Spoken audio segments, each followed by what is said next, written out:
नमस्कार प्यारे बच्चों, आप सभी का स्वागत है आपके YouTube चैनल जोगी सर की पाठशाला में। आज इस वीडियो में हम 10वीं कक्षा के चैप्टर 7 निर्देशांक ज्यामिति के MCQs करने जा रहे हैं। पूरा चैप्टर हमने पहले जो मेन वीडियोस की थी हमने उसमें किया हुआ है। MCQs जो आपके एग्जाम पॉइंट ऑफ व्यू से बहुत ही इंपॉर्टेंट है। पहला क्वेश्चन क्या है, एक्स अक्ष से बिंदु 2, 3 की दूरी क्या है। अगर मैं 2, 3 बिंदु, वैसे हमारे पास जो आंसर होगा वो 3 है, लेकिन बहुत सारे बच्चे कहते हैं जी x का मान तो 2 है, इसलिए वो 2 पे टिक करते हैं। अब क्या, अगर मैं इसको ड्रा कर दूं, ये हमारा x डैश हो गया, y डैश y हो गया, 1 2 3 1 2 3, तो x की वैल्यू 2, y की वैल्यू 3, हमारे पास ये पॉइंट होगा। अब ये बिंदु है, ये कह रहे हैं कि एक्स अक्ष कौन सा हमारा, ये वाली लाइन है, इससे कितनी दूर होगा 1 2 और 3, तो एक्स अक्ष से जो दूरी हुई वो क्या होती है हमारा y कोऑर्डिनेट्स। और अगर ये कहता है जी y अक्ष ये है, इससे कितना दूर 1 2, तब हमारे पास आंसर क्या होता 2। लेकिन यहाँ पे एक्स अक्ष से बिंदु 2 3 की दूरी क्या होगी 3 होगी। बहुत ही आसान है। बिंदुओं 1 4 P 1 4 व Q 4 0 के बीच की दूरी। देखिए हमारे पास जो डिस्टेंस फॉर्मूला है, दूरी का जो सूत्र है, दूरी सूत्र, वो हमें क्या कहता है x2 माइनस x1 का square plus y2 minus y1 का, ये हमारा दूरी सूत्र होता है। तो अगर मैं PQ निकालना चाहता हूं, x2 माइनस x1 4 माइनस 1 का स्क्वायर प्लस 0 माइनस 4 का स्क्वायर, 4 माइनस 1 3, 3 का स्क्वायर कितना हो गया 9, 0 माइनस 4 माइनस 4, माइनस 4 का स्क्वायर भी प्लस का हो गया, 4 का स्क्वायर 16, 9 16 वर्गमूल 25, तो दूरी हमारे पास कितनी आ गई 5। इसका आंसर भी हमारा क्या हो गया बी हो गया। तीसरा क्वेश्चन है, -5 1 P व 4 -2 संपाती होंगे यदि P का मान, संपाती कब होते हैं जब वो एक ही लाइन पे हो। मान लीजिए A B और C, संपाती कब होंगे जब वो एक ही लाइन पे होंगे। अब इसको निकालने के दो तरीके हैं। अगर हम यहाँ पे सारी दूरी निकाल लें, अगर मेरा यहाँ पे AB प्लस बी सी अगर AC के इक्वल आ जाए तो इसका मतलब वो क्या हो जाएंगे संपाती हो जाएंगे। लेकिन इससे भी आसान तरीका क्या है, अगर ये किसी त्रिभुज ABC के वर्टिसेस हैं, त्रिभुज ABC का अगर मैं क्षेत्रफल लूंगा और ये संपाती है, संपाती मतलब एक ही रेखा पे, तो कोई त्रिभुज तो बनती नहीं, इसका मतलब उस त्रिभुज का क्षेत्रफल क्या हो जाएगा 0 हो जाएगा। अब त्रिभुज का क्षेत्रफल का फार्मूला भी हमने बताया था, त्रिभुज का क्षेत्रफल वो क्या होता है 1/2 x1 y2 माइनस y3, ऐसे चलता है 1 2 3 plus x2 y3 minus y1 plus x3 y1 minus y2, ये हमारा किसी भी त्रिभुज का क्षेत्रफल होता है। ठीक है, अब यहां पे अगर हम फार्मूला लगाएं तो हमारे पास क्या बनेगा 1/2 x1 मैंने क्या ले लिया -5, y2 minus y3, y2 minus, अब -2 और लूंगा तो क्या हो जाएगा प्लस का 2 हो गया, फिर x2 मेरा कितना है 1, y3 -2, y1 -1 प्लस x3 हमारा कितना है 4, y1 minus y2 1 minus p, और ये किसके बराबर 0 के, क्यों, क्योंकि ये तीनों क्या है संपाती हैं। अब 1/2 उधर जाके 2y1 हो जाएंगे, मल्टीप्लाई करेगा 0 के साथ तो 0 हो गया, तो -5 को मैंने इससे मल्टीप्लाई किया, माइनस का 5p माइनस का 10, -3 बन रहा है, -3 को 1 से गुणा करोगे -3, 4 को 1 से किया प्लस का 4, माइनस का 4p बराबर क्या हो गया 0 हो गया, -5 -4 माइनस के 9p, -10 -3 माइनस के 13 प्लस का 4 तो माइनस के 9 बराबर 0, -9p बराबर 9, तो p का मान इसको काटेंगे किसके बराबर हो जाएगा -1 के, तो यहाँ पे हमारा आंसर क्या हो गया डी, हमारा आंसर आ गया। इसके बाद त्रिभुज ABC के शीर्ष A ये है, B ये है, C ये है। त्रिभुज ABC का क्षेत्रफल ज्ञात करना, फार्मूला हमने यही लगाना है। तो क्षेत्रफल जो होगा वो हमारा एरिया जो होगा वो क्या होगा, 1/2। x1 मेरा कितना -5, y2 माइनस y3 -5 और -5, फिर प्लस x2 कितना है हमारा, x2 हमारा है -4, तो -4 गुणा में 5 -7, 5 -7 प्लस x3 हमारा कितना है 4, y1 माइनस y2 7 और माइनस फिर -5 लेंगे तो प्लस का कितना हो जाएगा 5। इसका हमने आंसर निकालना है 1/2। -5 और -5 कितने हो गए -10, -5 को -10 से प्लस के कितने हो गए 50। ये 5 में से 7 गया -2, माइनस माइनस प्लस का 4 दूनी 8 हो गया, 5 और 7 12 हो गया, 12 चौके 48 हो गया। 1/2 50 48 98 और 8 106, 106 को 2 से भाग करेंगे तो हमारा आंसर कितना आ रहा है 53। यहाँ पे सी हमारा आंसर आ गया। बहुत ही आसान से हैं। चलिए अब नेक्स्ट कर लेते हैं क्वेश्चन नंबर 5। बिंदु अल्फा बीटा की मूल बिंदु से दूरी क्या है। अब देखिए मूल बिंदु हमारा क्या होता है ओरिजिन, मतलब 0 0, मूल बिंदु होता है 0 0। अब 0 0 से अगर मुझे इसकी दूरी निकालनी है, एक मेरा पॉइंट हो गया अल्फा बीटा, दूसरा हो गया 0 0, तो सूत्र लगाएंगे हम, क्या होगा अल्फा -0 का स्क्वायर प्लस बीटा -0 का स्क्वायर। अल्फा -0 अल्फा ही रहेगा, तो मतलब अल्फा का स्क्वायर प्लस बीटा का स्क्वायर और इसका रूट हो गया। तो हमारा आंसर कौन सा हो गया, डी हमारा आंसर आ गया। ठीक है। 1 3 व 2 7 को जोड़ने वाली रेखा को 3x + y - 9 रेखा किस अनुपात में विभाजित करती है। पहले तो मैं आपको एक विभाजन सूत्र जो है वो दोबारा से बता देता हूँ। मान लीजिए मेरे पास ये x1 y1 है, ये पॉइंट मेरा x2 y2 है और कोई p पॉइंट इसको m1:m2 में विभाजित करता है। तो इसके जो कोऑर्डिनेट होंगे x और y, x क्या होगा m1 x2 + m2 x1 बटे m1 + m2, और जो y होगा वो क्या होगा m1 y2 + m2 y1 divided by m1 + m2 होगा। ठीक है, ये हमारा क्या होता है विभाजन सूत्र होता है। अब इन्होंने दो पॉइंटों को, मान लीजिए ये लाइन है हमारे पास 1 3 और दूसरा पॉइंट है मेरा 2 7, इनको जोड़ने वाली रेखा को एक लाइन जो ये है, ये मान लीजिए ये मेरी लाइन है 3x + y - 9 बराबर है 0। ये जो रेखा है ये इसको m1:m2 में भाग करती है। मान लीजिए m1:m2 में भाग करती है। ये P पॉइंट हो गए, इसके कोऑर्डिनेट में निकाल लूंगा, x और y निकाल रहा हूं मैं। अब अगर मेरा x क्या होगा m1 x2, मतलब 2m1 + m1 x2 + m2 x1 plus का m2 बटे m1 + m2, और y जो होगा m1 y2 7m1 + m2 3m2 बटे m1 + m2। ये इस x और y के कोऑर्डिनेट आ गए। अब ध्यान दीजिए ये मेरी एक लाइन है, x और y यहाँ ये पॉइंट है, तो x और y इस लाइन के ऊपर एग्जिस्ट करेगा कि नहीं करेगा, इसके ऊपर रखता है। अब अगर ये पॉइंट इस लाइन के ऊपर है तो इस लाइन को क्या करेगा सेटिस्फाई करेगा, ठीक है, संतुष्ट करेगा।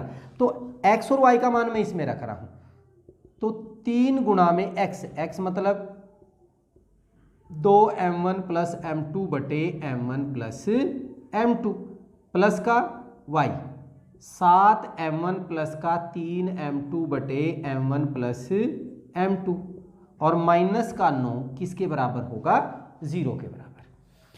अब m1 + m2 यहाँ पे भी है, m1 + m2 यहाँ पे भी है, यहाँ पे नहीं है, तो मैं क्या करूँ m1 + m2 से सबको मल्टीप्लाई कर दूँ तो ये मेरा खत्म हो जाएगा, ये भी खत्म हो जाएगा, इसको गुणा किया ये खत्म, इसको गुणा किया ये खत्म, इसको गुणा कर देंगे हम, तो हमारा ये खत्म हो गया, मैंने सिर्फ 3 को 2 से गुणा किया, 3 दूनी 6m1 प्लस का 3m2, यहाँ यही बचेगा 7m1 प्लस का 3m2, और जब हम इसको गुणा करेंगे तो माइनस का 9m1 और माइनस का 9 ही m2 किसके बराबर, 0 के बराबर। m1 वाली एक जगह लेते हैं, 6 और 7 13, 13 में से 9 जाएगा, कितना m1 बचा, 4m1, 3 और 3 6 प्लस के m2 माइनस के 9m2, मतलब माइनस के 3m2 बराबर है 0। 4m1 जो है वो किसके बराबर हो गया, 3m2 के। मुझे चाहिए m1 बटे m2, तो m1 बटे m2 में नीचे ले आया और ये इधर जाके 3/4, तो कितना रेशो हो गया हमारा, 3:4। 3:4 हमारा ऑप्शन है A, first is our option, right answer हो गया। नेक्स्ट बहुत ही आसान सा है, 7वां क्वेश्चन क्या कहता है, यदि x/3 4 बिंदुओं P और Q को जोड़ने वाली रेखा का मध्य बिंदु है तो x का मान। देखिए अगर यहाँ पे मध्य बिंदु, यहाँ मतलब m1 रेशियो m2 1:1 हो जाए, 1:1 मध्य होगा तो इतना इधर होगा इतना उधर होगा, तो हमारे पास जो x होता है वो x1 प्लस x2/2 और y जो होगा वो y1 प्लस y2/2, ये मध्य बिंदु का फार्मूला है हमारा। तो ऐसे ही हम इसमें करेंगे, क्या होगा हमारा क्वेश्चन नंबर 7 में, m1 प्लस m2 -6 -2/2 किसके बराबर होगा, x/3 के, और ऐसे ही y1 प्लस y2 5 प्लस 3/2 किसके बराबर होगा, 4 के। ये तो 5 और 3 8/2 4 ही होगा, 8/2 4 बराबर 4, ठीक है। यहाँ से सोल्व करना हमने, माइनस का 8/2 x/3, इससे कैंसिल किया 4, माइनस का 4 हो गया, 3 से गुणा करेंगे, माइनस बराबर x का मान क्या हो गया, -12 हो गया, तो C हमारा क्या आ गया, आंसर आ गया। इजी था। नेक्स्ट, x के किन मानों के लिए x - 1 और 3 2 के बीच की दूरी क्या है, 5 इकाई है। दूरी का फार्मूला लगा देते हैं, मतलब इन दोनों की दूरी किसके बराबर है, 5 है। तो हम क्या करेंगे, फार्मूला लगाएं, क्या करें, 3 - x, x2 - x1, 3 - x का स्क्वायर प्लस 2 माइनस करेंगे प्लस का 1 का स्क्वायर, और किसके बराबर, ये वर्गमूल, दूरी का फार्मूला 5, ठीक है। अब इसका वर्गमूल हटाने के लिए दोनों तरफ क्या कर देंगे, वर्ग कर देंगे, इसका वर्गमूल हट जाएगा, इधर क्या हो जाएगा, 25 हो जाएगा। अब a - b का square, a² plus b² minus का 2ab 2 दिया 6x, ये खोल दिया, 2 + 1 क्या होता है 3, 3 का स्क्वायर कितना हो गया, 9 हो गया। यहाँ पे मेरे पास इक्वेशन बन गई x² - 6x, 9 और 9 18। अगर मैं इस 25 को इधर लेके आता हूँ तो ये बन गया माइनस का, उधर 0 हो गया, 18 प्लस के 25 माइनस के 7 बराबर है 0। बीच वाले टर्म के टुकड़े करेंगे, x² माइनस के 7x प्लस x - 7 बराबर है 0। क्वाड्रेटिक इक्वेशन में हम कर चुके हैं ये। इन दोनों में से कॉमन x - 7, इन दोनों में प्लस एक कॉमन x - 7 बराबर 0।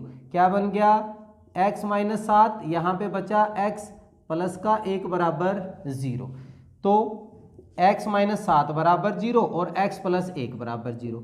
x का मान यहाँ से 7 और यहाँ से x का मान कितना हो गया, -1 हो गया। तो x का मान क्या हो गया, 7 और -1। यहाँ पे हमारा ऑप्शन कौन सा हो रहा है, डी हो रहा है, ठीक है।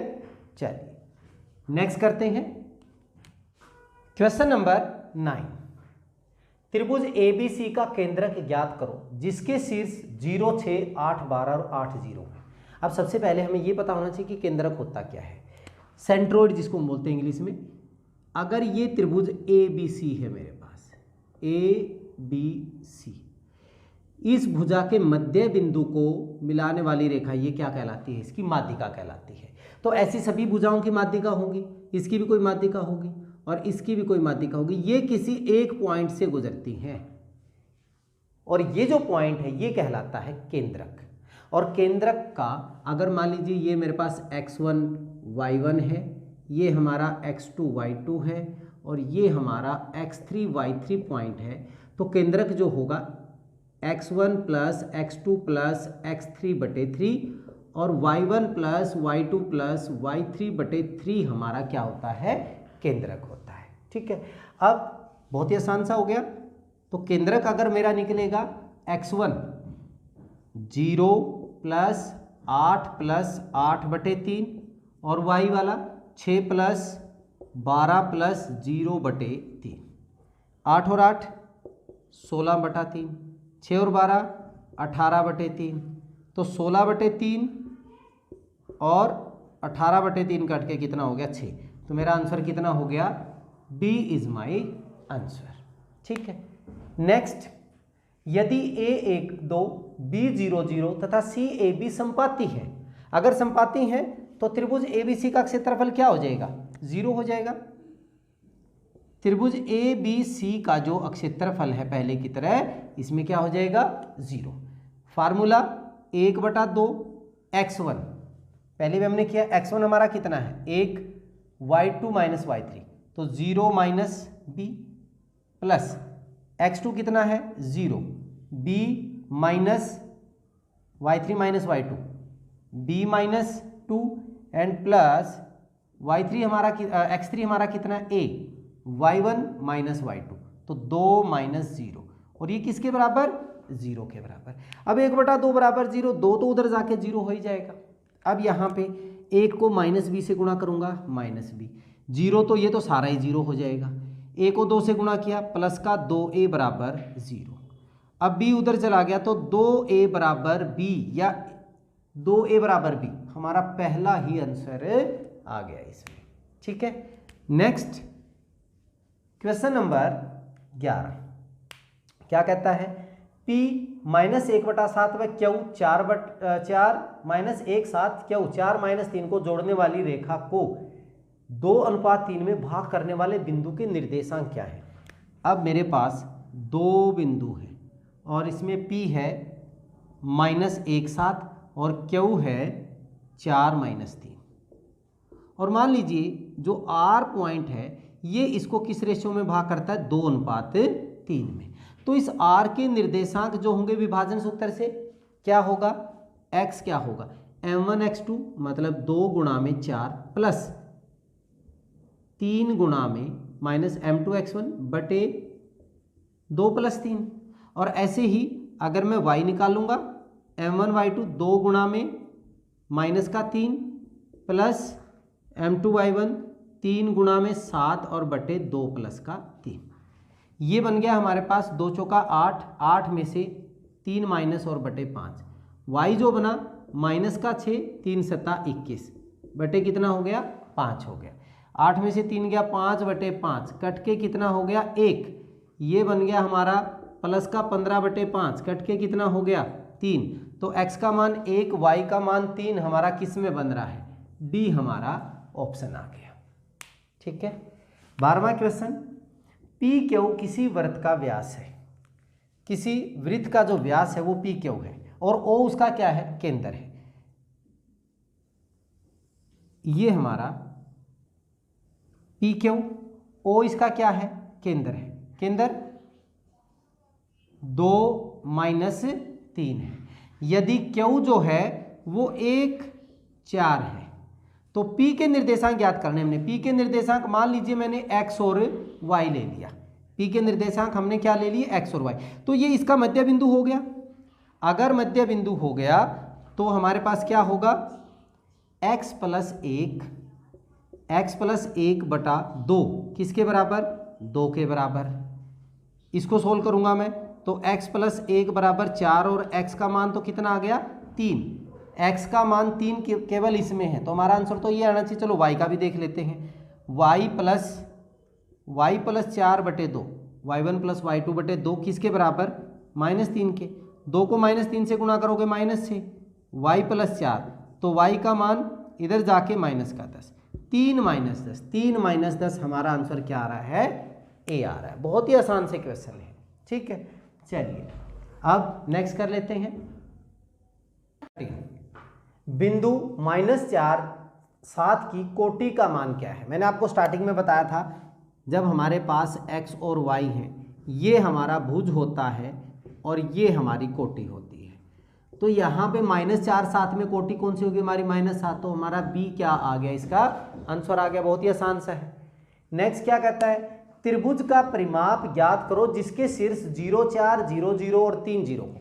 मान लीजिए ये मेरे पास एक त्रिभुज है और इसमें ए मैंने ले लिया 0 4, बी मैंने ले लिया 0 0 और सी हमने ले लिया 3 0। तो परिमाप क्या होगा, A B plus B C plus A C, तीनों को जोड़ेंगे।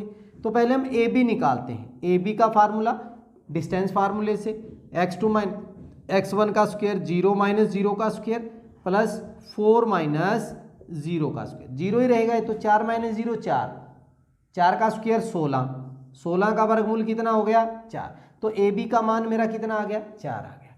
बी सी अगर मैं निकालता हूं तो क्या बनेगा 3 - 0 का स्क्वायर प्लस 0 - 0 का स्क्वायर। तो 3 - 0 3, 3 का स्क्वायर 9, ये 0, तो वर्गमूल 9 कितना हो गया 3। ये दूरी मेरी कितनी आ गई 3 आ गई।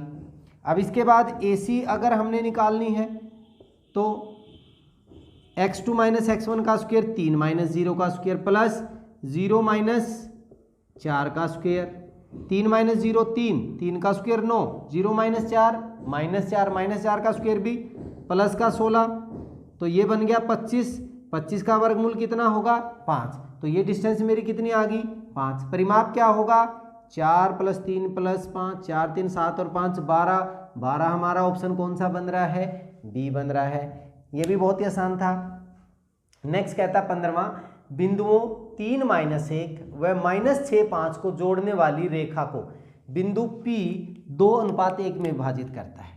हमारे पास एक ये रेखा है, इसके बिंदु हैं 3 - 1 और -6 5। इन बिंदुओं को जोड़ने वाली की रेखा है और P जो बिंदु है इसको 2:1 में विभाजित करता है। तो इसके हमने निर्देशांक बताने हैं। अब निर्देशांक हमने x, कौन सा फार्मूला विभाजन सूत्र, m1 x2 मतलब 2 गुणा में -6 प्लस m2 x1 1 गुणा में 3 बटे m1 + m2 2 + 1। x का मान तो ये होगा, y का मान क्या होगा m1 y2 plus m2 y1 1 गुणा में -1 और बटा 2 प्लस का 1, 2 छिके माइनस के 12 प्लस का 3 बटे 3 माइनस के 9 बटे 3 कट के कितना हो गया -3। x का मान -3 ना इसमें है ना इसमें या इसमें या इसमें, इन दोनों में से आंसर हो गया। y का मान क्या होगा 2 पंजे 10, 1 को -1 से -1 बटा 3, 9 बटा 3 कट के कितना आ गया 3 आ गया। तो y का मान +3, तो c हमारा क्या हो गया आंसर हो गया। ये हमारा बहुत ही आसान सा और बहुत ही इंपॉर्टेंट टॉपिक है, आपके एग्जाम पॉइंट ऑफ व्यू से बहुत ही महत्वपूर्ण है। चलिए आप लोगों को आपके एग्जाम के लिए बेस्ट विशेष। इस वीडियो में इतना ही, नेक्स्ट वीडियो में अगले चैप्टर के साथ मिलेंगे, तब तक के लिए जय हिंद जय भारत।